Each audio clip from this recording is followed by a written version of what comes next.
Hansel and Gretel. Grimm's Fairy Tales. Hard by a great forest dwelt a poor woodcutter with his wife and his 2 children. The boy was called Hansel and the girl Gretel. He had little to bite and to break, and once when great dearth fell on the land, he could no longer procure even daily bread. Now when he thought over this by night in his bed, and tossed about in his anxiety, he groaned and said to his wife, "What is to become of us? How are we to feed our poor children, when we no longer have anything even for ourselves?"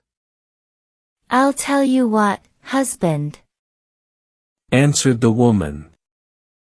"Early tomorrow morning we will take the children out into the forest to where it is the thickest.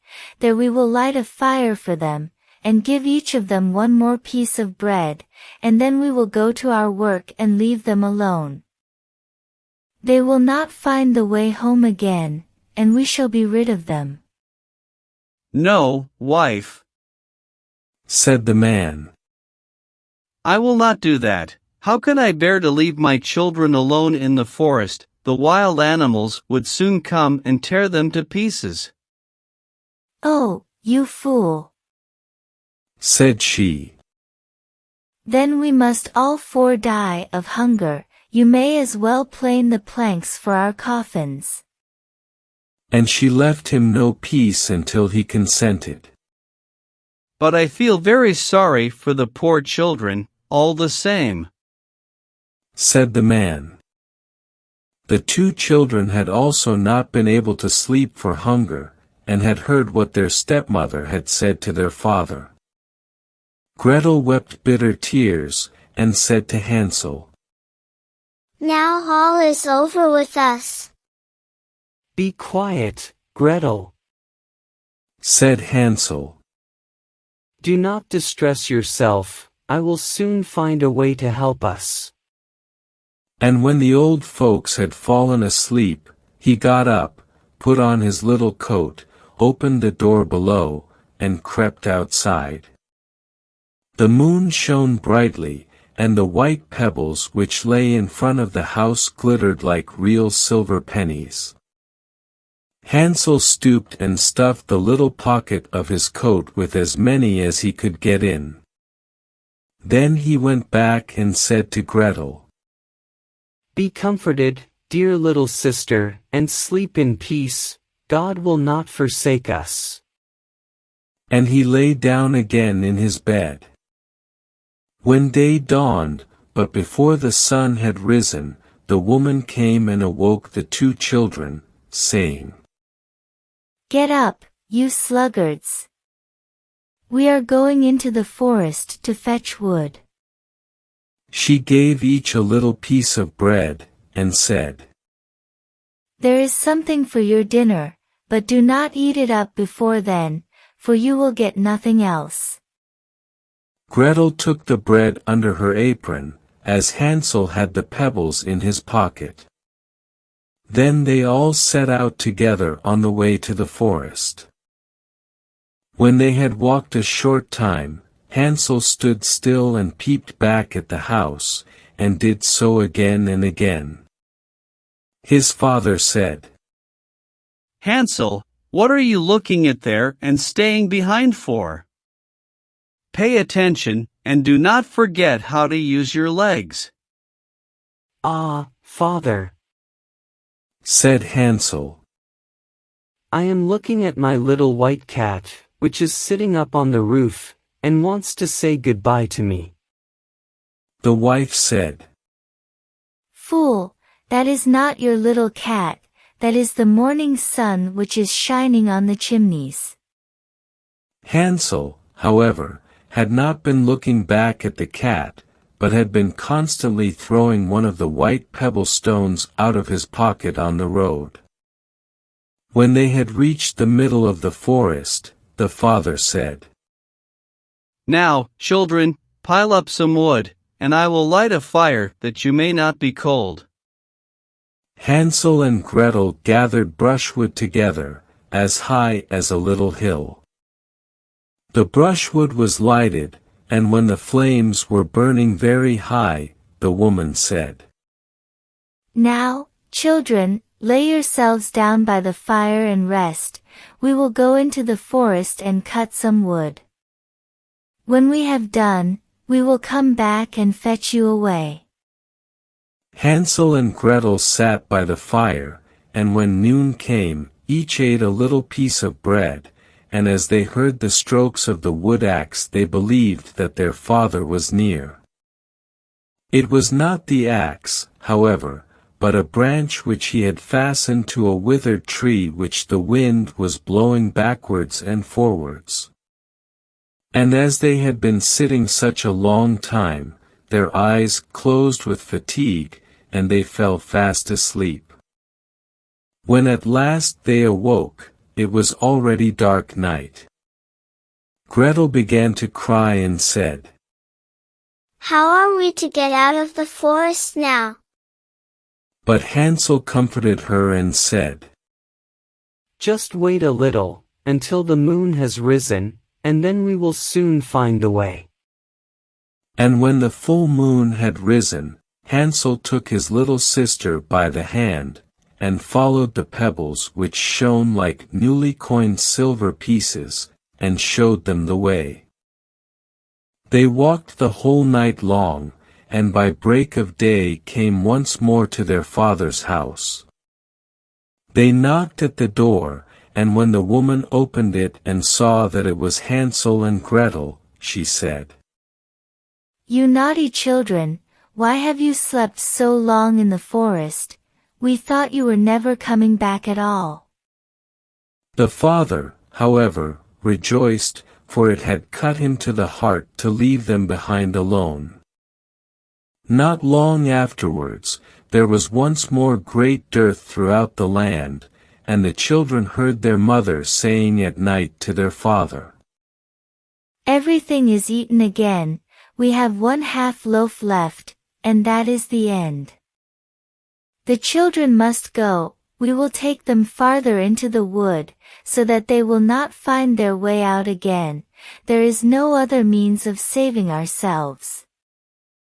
The man's heart was heavy, and he thought, It would be better for you to share the last mouthful with your children.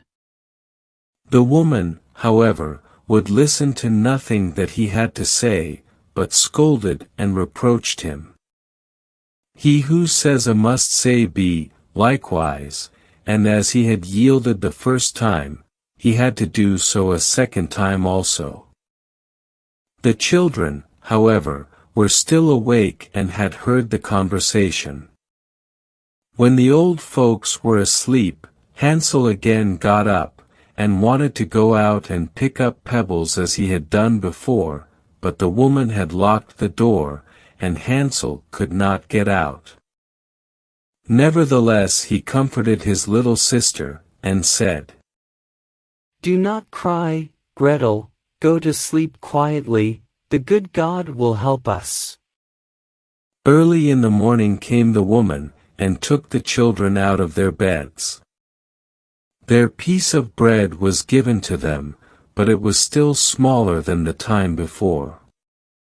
On the way into the forest Hansel crumbled his in his pocket, and often stood still and threw a morsel on the ground. Hansel, why do you stop and look round? Said the father. Go on. I am looking back at my little pigeon which is sitting on the roof, and wants to say goodbye to me. Answered Hansel. Fool! Said the woman. That is not your little pigeon, that is the morning sun that is shining on the chimney. Hansel, however, little by little, threw all the crumbs on the path. The woman led the children still deeper into the forest, where they had never in their lives been before. Then a great fire was again made, and the mother said, Just sit there, you children, and when you are tired you may sleep a little. We are going into the forest to cut wood, and in the evening when we are done, we will come and fetch you away." When it was noon, Gretel shared her piece of bread with Hansel, who had scattered his by the way. Then they fell asleep and evening passed, but no one came to the poor children. They did not awake until it was dark night, and Hansel comforted his little sister and said, "Just wait, Gretel, until the moon rises, and then we shall see the crumbs of bread which I have strewn about. They will show us our way home again." When the moon came they set out, but they found no crumbs, for the many thousands of birds which fly about in the woods and fields had picked them all up.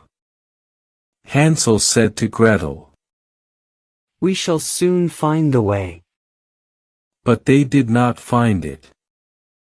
They walked the whole night and all the next day too from morning till evening, but they did not get out of the forest, and were very hungry, for they had nothing to eat but 2 or 3 berries, which grew on the ground.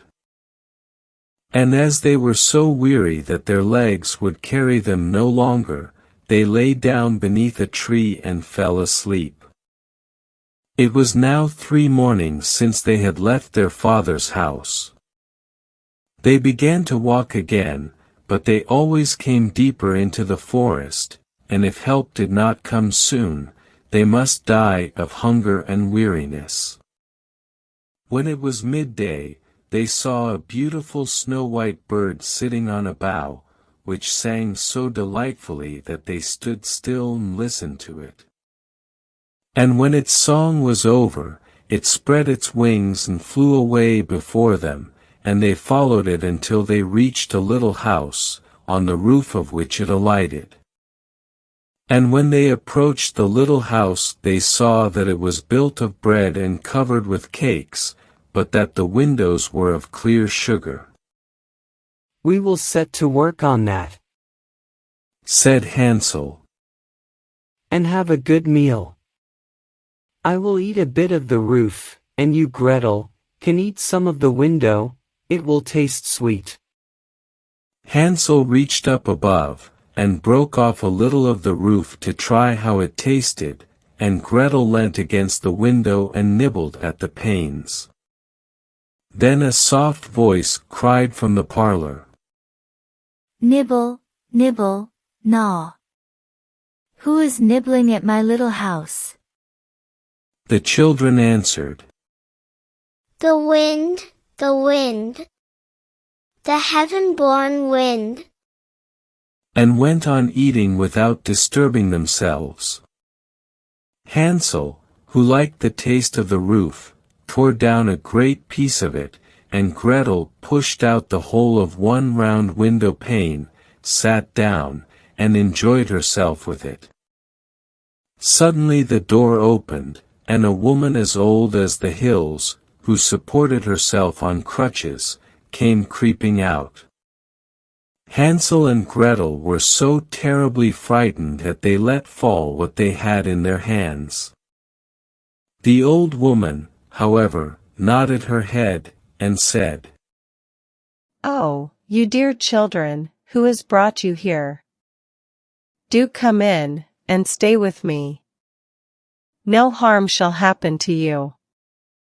She took them both by the hand, and led them into her little house.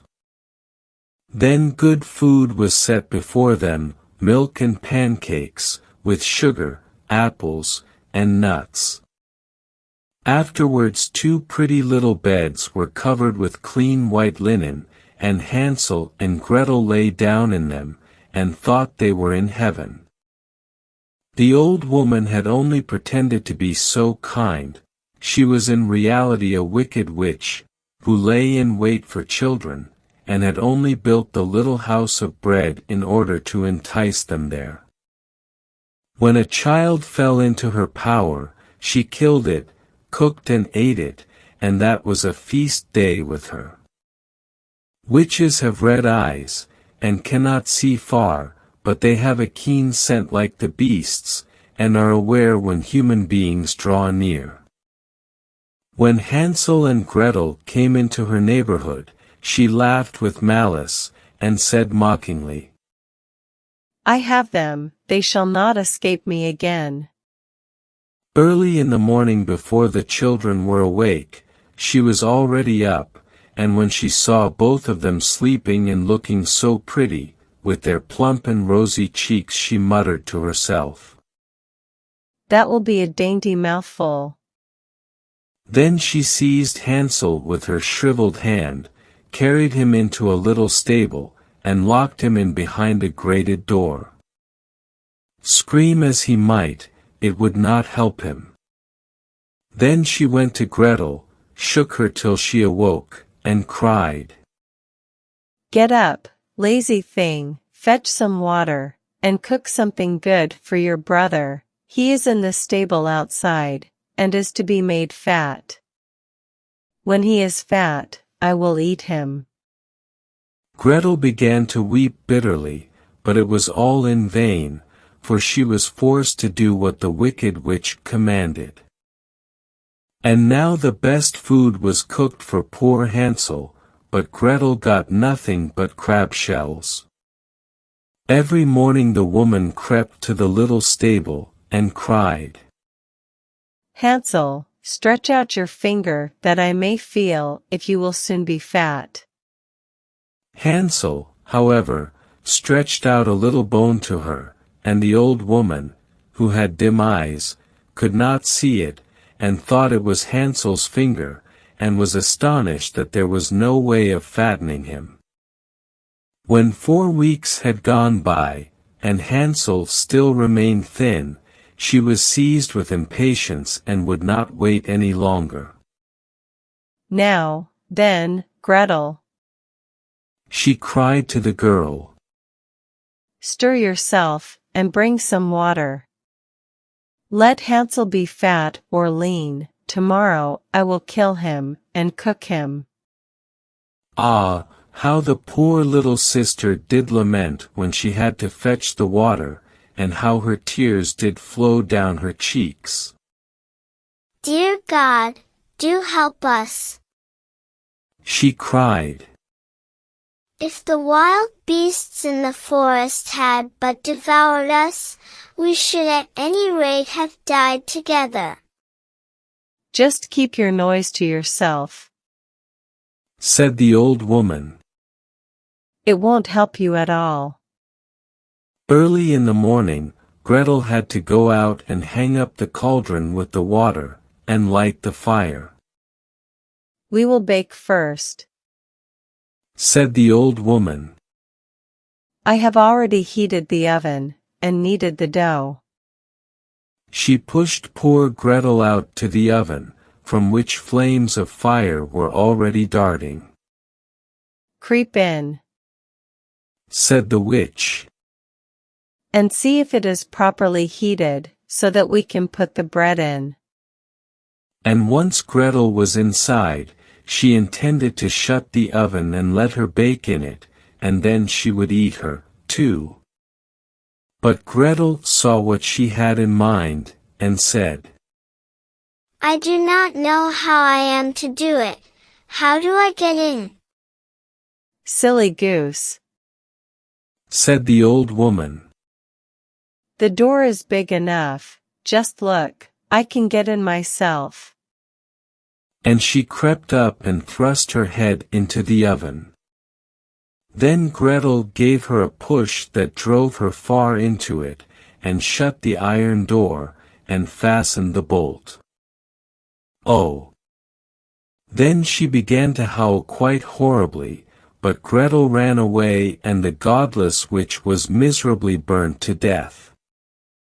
Gretel, however, ran like lightning to Hansel, opened his little stable, and cried, Hansel, we are saved. The old witch is dead.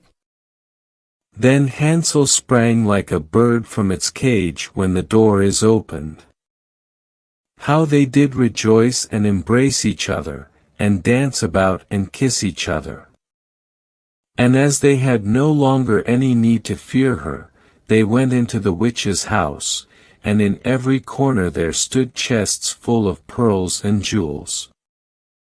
"These are far better than pebbles," said Hansel, and thrust into his pockets whatever could be got in, and Gretel said, "I, too, will take something home with me," and filled her pinafore full. "But now we must be off," said Hansel, "that we may get out of the witch's forest." When they had walked for 2 hours, they came to a great stretch of water. "We cannot cross," said Hansel. "I see no footplank, and no bridge." "And there is also no ferry," answered Gretel. "but a white duck is swimming there. If I ask her, she will help us over." Then she cried, Little duck, dost thou see? Hansel and Gretel are waiting for thee. There's never a plank or bridge in sight. Take us across on thy back so white." The duck came to them, and Hansel seated himself on its back, and told his sister to sit by him. "No, Replied Gretel, that will be too heavy for the little duck. She shall take us across, one after the other." The good little duck did so, and when they were once safely across and had walked for a short time, the forest seemed to be more and more familiar to them, and at length they saw from afar their father's house. Then they began to run, rushed into the parlor, and threw themselves round their father's neck. The man had not known one happy hour since he had left the children in the forest. The woman, however, was dead. Gretel emptied her pinafore until pearls and precious stones ran about the room, and Hansel threw one handful after another out of his pocket to add to them. Then all anxiety was at an end, and they lived together in perfect happiness. My tale is done. There runs a mouse, whosoever catches it, may make himself a big fur cap out of it. The end. Thanks for watching, and see you next time.